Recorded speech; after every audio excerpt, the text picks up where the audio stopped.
আসসালামু আলাইকুম। আশা করি সকলেই ভালো আছেন।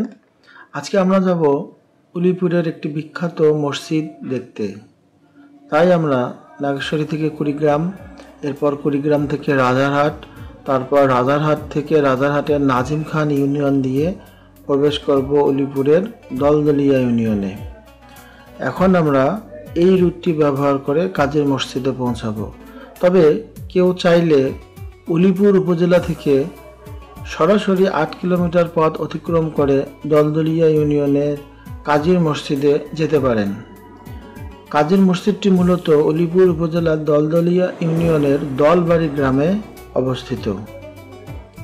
এখানে যাওয়ার যাতায়াত ব্যবস্থা খুবই ভালো, খুব সহজেই অটো, রিক্সা, মোটর বাইক যে কোনো যানবাহনের মাধ্যমে মসজিদটিতে পৌঁছানো যায়। এখন আমরা যাচ্ছি নাজিম খান ইউনিয়ন পেরিয়ে দলদলিয়া ইউনিয়নের দিকে। এই মসজিদটি সম্পর্কে এলাকায় দুটি মতবাদ রয়েছে, যার একটি হলো মসজিদটি আল্লাহর তৈরি। কোনো এক সময় হঠাৎ মাটির নিচ থেকে মসজিদটি উঠে এসেছে। সে সময় কোনো এক ব্যক্তি এই ঘটনা দেখতে পেয়ে চিৎকার দিয়ে আশপাশের মানুষদের জড়ো করা শুরু করলে মসজিদটির ভেসে ওঠা বন্ধ হয়ে যায়। তাই মসজিদটির আয়তন বেশ ছোট। প্রধান মসজিদটিতে মাত্র 15 থেকে 20 জন একসাথে নামাজ পড়া যায়। এই মতবাদের সত্যতা নির্দিষ্ট করে কেউ নিশ্চিত করতে পারে নাই, সবাই কারো না কারো কাছে শুনেছে মাত্র। এখন আমরা দলদলিয়া ইউনিয়ন থেকে যাচ্ছি কাজীর মসজিদ অভিমুখে। এই রাস্তাটুকু বেশ ভালো, এখানে পুরোটুকুই আপনি পিচ রাস্তা পাবেন। তবে এই রাস্তাটির সামনে থেকে মসজিদ যাওয়ার কিছু দূর রাস্তা কাঁচা এবং কিছুটা খানাখন্দে পরিপূর্ণ। এই মসজিদটিকে ঘিরে শুধু উলিপুর উপজেলা না, আমাদের কুড়িগ্রাম জেলায় বেশ সুপরিচিত একটি সুনাম রয়েছে এবং পাশাপাশি অন্য উপজেলারও লোকমুখে এই মসজিদটির কাহিনী বেশ প্রচলিত। এখন আমরা গ্রামের পিচ ঢালা পথে চারপাশে প্রাকৃতিক পরিবেশ দেখতে দেখতে এগিয়ে যাচ্ছি কাজীর মসজিদ অভিমুখে। আজকে আমার সফর সঙ্গী আমার এক ছোট ভাই আহসান হাবিব। আমরা দুজনে যাচ্ছি কাজীর মসজিদ অভিমুখে, সেই সাথে আপনাদেরকে দেখাতে এই প্রাচীন মসজিদটি আসলে দেখতে কেমন। এই মসজিদটি নিয়ে লোকমুখে অনেক গল্প কাহিনী লোককথা প্রচলিত ছিল, যার একটু আগেই আমি বললাম। সামনেই দেখা যাচ্ছে মসজিদটির দিক নির্দেশক ফলক। এখান থেকেই মূলত রাস্তাটুকু একটু কাঁচা এবং খানাখন্দে পরিপূর্ণ। ওই অদূরেই দেখা যাচ্ছে মসজিদটির একাংশ। মসজিদটি একদম প্রত্যন্ত অঞ্চলে অবস্থিত। এই মসজিদটি প্রত্যন্ত অঞ্চলে একদম প্রকৃতির কোলে নয়নাভিরাম দৃশ্য সৃষ্টি করেছে।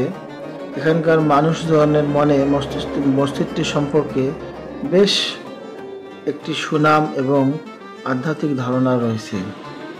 আমরা এখন ধীরে ধীরে এগিয়ে যাচ্ছি মসজিদ কমপ্লেক্সটির দিকে। এটি হচ্ছে মসজিদ সংলগ্ন কবরস্থান, আর সামনেই দেখা যাচ্ছে মসজিদটি। এই মসজিদটি মূলত 3 একর জায়গার উপর নির্মিত। এখানে রয়েছে মসজিদ কমপ্লেক্স, অজুখানা, একটি সুবিশাল পুকুর, মাদ্রাসা, লিল্লা বোর্ডিং এবং একটি কেন্দ্রীয় কবরস্থান। এই মসজিদটি সম্পর্কে অপর একটি মতবাদ হলো মুঘল আমলে কাজী কুতুবউদ্দিন এই মসজিদটি তৈরি করেছিলেন। এই মতবাদের পক্ষে ঐতিহাসিক বিষয়ক কিছু বই পুস্তকে প্রমাণ পাওয়া যায়। যেমন মুঘল আমলের অন্যান্য স্থাপনার নির্মাণ শৈলীর সাথে এই মসজিদের নির্মাণ শৈলীর বেশ কিছু মিল খুঁজে পাওয়া যায়। তার মধ্যে রয়েছে মুঘল আমলের স্থাপনাগুলোতে যেমন ব্যবহার করা হতো উঁচু গম্বুজ, কারুকাজ খচিত মোটা খিলান ইত্যাদি, যা এই মসজিদেও বর্তমান রয়েছে। ধারণা করা হয় 1214 হিজরিতে ইরান থেকে এসে কাজী কুতুবউদ্দিন ইসলাম প্রচারের জন্য এখানে মসজিদটি নির্মাণ করেন। তার নামে এর নামকরণ করা হয় কাজীর মসজিদ। এখন আমরা যেটুকু অংশ দেখতে পাচ্ছি এটুকু হচ্ছে প্রাচীন মসজিদের অংশ এবং এর পাশের অংশটি পরবর্তীতে নির্মাণ করা হয়।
মসজিদটির শুধুমাত্র প্রাচীন অংশের 3টি গম্বুজেরই অস্তিত্ব টের পাওয়া যায়।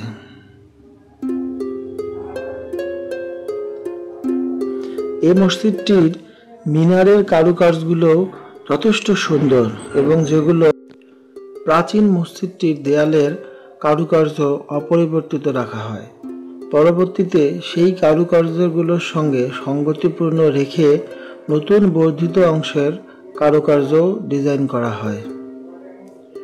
এই মসজিদটি বাইরে থেকে 5টি গম্বুজ ও 6টি মিনারের উপর প্রতিষ্ঠিত, কিন্তু প্রাচীন প্রধান মসজিদটির গম্বুজ সংখ্যা ছিল 3টি এবং মিনারের সংখ্যা ছিল 4টি।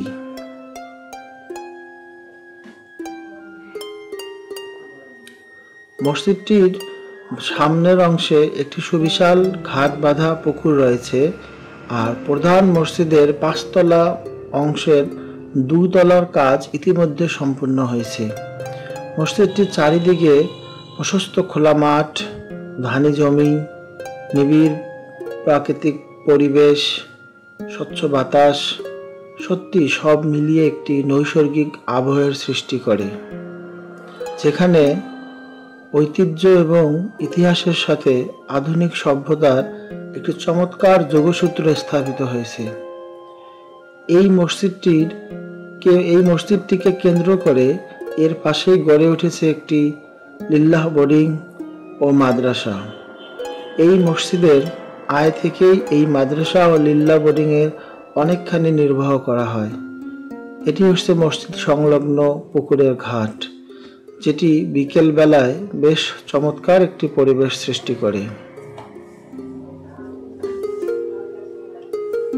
মসজিদ সংলগ্ন মাদ্রাসার ছোট ছোট নিষ্পাপ শিশুদের খেলাধুলার ব্যবস্থার জন্য রয়েছে একটি মাঠ, যেখানে তারা পড়াশোনার পাশাপাশি খেলাধুলা করে থাকে, এবং এই শিশুদের পড়াশোনা সংক্রান্ত ব্যয়ভারের প্রায় সিংহভাগই আসে মসজিদ সংক্রান্ত আয় থেকে। এছাড়াও এই মসজিদের সামনের অংশে মহিলাদের জন্য পৃথক নামাজ ঘরের ব্যবস্থা রয়েছে, এবং এই মসজিদ কমপ্লেক্সের অদূরেই রয়েছে একটি কেন্দ্রীয় কবরস্থান। ধারণা করা হয় প্রতি শুক্রবার এখানে প্রায় 1500 থেকে 2000-এর অধিক মুসল্লির আগমন ঘটে, এবং অনেকেই বিভিন্ন মানত পূরণ করার জন্য এখানে নগদ টাকা পয়সা দান করে থাকেন। আনুমানিক প্রতি মাসে এই মসজিদের আয় প্রায় 2 লক্ষ টাকার উপরে। সেই সাথে এই মসজিদে অনেকে গরু, ছাগল, মহিষ, ভেড়া, মুরগি, অনেক জীবজন্তুও দান করে থাকেন, যেগুলো মাদ্রাসা ও লিল্লাহ বোর্ডিংয়ের বাচ্চাদের উদ্দেশ্যে ব্যয় করা হয়।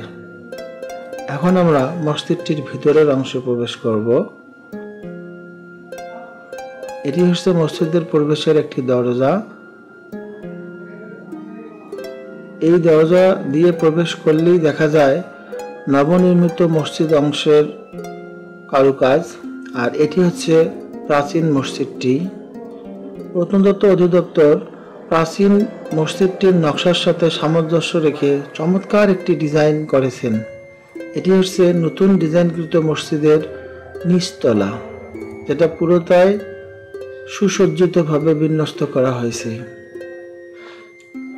আর সামনের এই অংশটুকুই হচ্ছে প্রাচীন মসজিদ। প্রাচীন মসজিদটি প্রধান মসজিদ থেকে একটু নিচুতে অবস্থিত, অর্থাৎ প্রত্নতত্ত্ব অধিদপ্তর এই মসজিদের কোনো কিছুই হস্তক্ষেপ না করে যা যেমন ছিল ঠিক সেভাবে রেখেই নতুন মসজিদটি ডিজাইন করায় প্রাচীন মসজিদটি যে উচ্চতায় ছিল সেটা সেই উচ্চতায় রয়েছে। এর দরজাগুলো অনেক পুরু এবং সুন্দর কারুকার্য খচিত, যা মুঘল সাম্রাজ্যের নিদর্শন বহন করে। প্রধান মসজিদটি এইখান থেকেই শেষ, এই মিনার থেকেই প্রধান মসজিদটি শেষ। এটি হচ্ছে প্রধান মসজিদের প্রস্থ, যা প্রায় 13 ফিটের মতো হবে, এবং মসজিদের চারদিকের দেয়ালগুলোই বেশ পুরু ও সুন্দর ডিজাইন খচিত। প্রধান মসজিদের ডিজাইনগুলোকে পুরোপুরি অক্ষত রেখেই তার সঙ্গে সঙ্গতি রেখে অন্য অন্য ডিজাইনগুলো সুসম্পন্ন করা হয়। প্রধান মসজিদের ভিতরের অংশে জায়গা খুবই কম, যেখানে সর্বসাকুল্যে 15 থেকে 20 জন মুসল্লি নামাজ পড়তে পারেন। তবে এখনও এই মসজিদের জুম্মার নামাজ ইমাম সাহেব প্রধান মসজিদের মেম্বার থেকেই পরিচালনা করেন। এটি হচ্ছে সেই প্রধান মসজিদের ভিতরের অংশ, যেখান থেকে শুধুমাত্র 3টি গম্বুজই পরিলক্ষিত হয়। এর দেয়াল এবং নির্মাণ শৈলী বেশ চমৎকার। এর উপরের ডিজাইনগুলো প্রাচীনকালে যেমন ছিল ঠিক তেমনই রয়েছে, আর পাশের দেয়ালগুলোতে নতুনভাবে টাইলস সংযোজন করা হয়েছে। এটি সেই বহুল কাঙ্ক্ষিত প্রাচীন কাজীর মসজিদের ভেতরের অংশ, যার মেহরাবের সামনের গম্বুজ দেখা যাচ্ছে এখন, আর এর দুই সাইডে রয়েছে 2টি আলাদা গম্বুজ। আর এটি হচ্ছে মেহরাব, এখান থেকেই ইমাম সাহেব নামাজের ইমামতি করেন। সব মিলে এর নির্মাণ শৈলী আপনাকে ক্ষণিকের জন্য হলেও প্রাচীন এক জগতে নিয়ে যাবে, আপনাকে ভাবিয়ে তুলবে তখনকার নির্মাণ শৈলীর অপরূপ সৌন্দর্য। সব মিলে আপনি ক্ষণিকের জন্য হলেও হারিয়ে যাবেন আধ্যাত্মিক এক জগতে। ধন্যবাদ সকলকে।